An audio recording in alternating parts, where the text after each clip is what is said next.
تمام تعریف اللہ کے لیے ہے جو بادشاہ، معبود، بخشنے والا، محبت کرنے والا، عرش کا مالک، بڑی شان والا، جو چاہے کرنے والا ہے۔ اس کی پاکی و تعریف ہے، اس کا نام بابرکت ہے اور اس کی شان بلند ہے، اور اس کے سوا کوئی معبود نہیں۔ اور میں گواہی دیتا ہوں کہ اس کے علاوہ کوئی معبود برحق نہیں۔ اپنی ربوبیت، الوہیت، اسماء و صفات میں وہ اکیلا ہے، اس کا کوئی ساجی نہیں۔ اور میں گواہی دیتا ہوں کہ محمد اس کے بندے اور رسول ہیں۔ اپنی امت کو ان کے رب سے روشناس کرایا، ان تک اس کا پیغام پہنچایا اور اس کی شریعت کو ان کے لیے واضح کیا۔ بس جو ان کی اطاعت کرے گا دنیا و آخرت میں سرخرو ہوگا، اور جو ان کی نافرمانی کرے گا دنیا و آخرت میں نامراد ہوگا۔ اللہ درود و سلام اور برکت نازل فرمائے ان پر اور ان کے آل و اصحاب پر اور قیامت تک ان کی اچھی طرح پیروی کرنے والے پر۔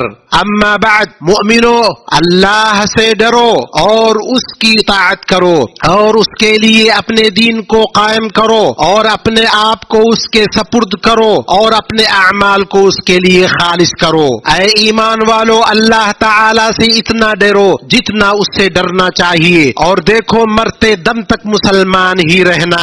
امت اسلام عظیم المرتبت رب کی، اس کے اسماء و صفات اور افعال کے ساتھ معرفت، یہی ایمان کا خلاصہ اور انبیاء و رسول کی دعوت کا مقصد ہے۔ بس بندہ جب اپنے رب کو پہچانے گا تو اس کی توحید میں اخلاص برتے گا، اس کی اطاعت میں جد و جہد کرے گا اور اس کے حکم کی مخالفت سے دور رہے گا، اور اس کی تعظیم و تکریم، محبت زیادہ کرے گا اور اس کی طرف زیادہ متوجہ ہوگا، اور اس کا دل اس کے دیدار اور ملاقات میں لگا ہوگا۔ جو اللہ کی ملاقات کو پسند کرے گا اللہ اس کی ملاقات کو پسند کرے گا، اور اللہ کے 99 نام ہیں جو انہیں شمار کرے گا جنت میں داخل ہوگا۔ اللہ نے اپنی برتر ذات کی تعریف کی اور خود کو بہت زیادہ محبت کرنے والا کہا۔ اللہ تعالی نے فرمایا وہ بڑا بخشش کرنے والا، بہت محبت کرنے والا،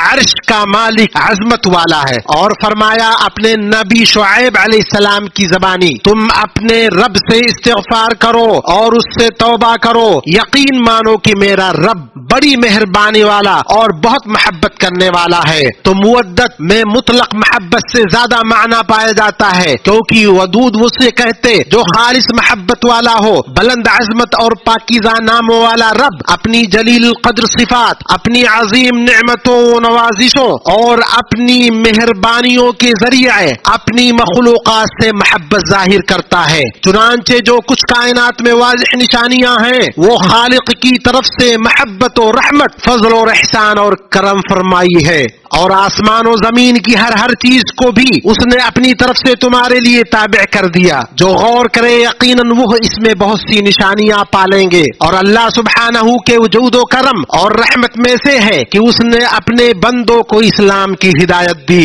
اور ان کے لیے دین کو مکمل کیا اور ان سے حرج و مشقت کو دور کیا اور انہیں اپنے ذکر و شکر کا حکم دیا، اور جو اس کا شکر ادا کرے اس سے مزید کا وعدہ کیا، اس چاہت میں کہ بندے ہدایت یاب ہوں اور اس کی خوشنودی و بھلائی کو پائیں۔ اللہ نے فرمایا اس لیے تم میرا ذکر کرو، میں بھی تمہیں یاد کروں گا، میری شکر گزاری کرو اور ناشکری سے بچو۔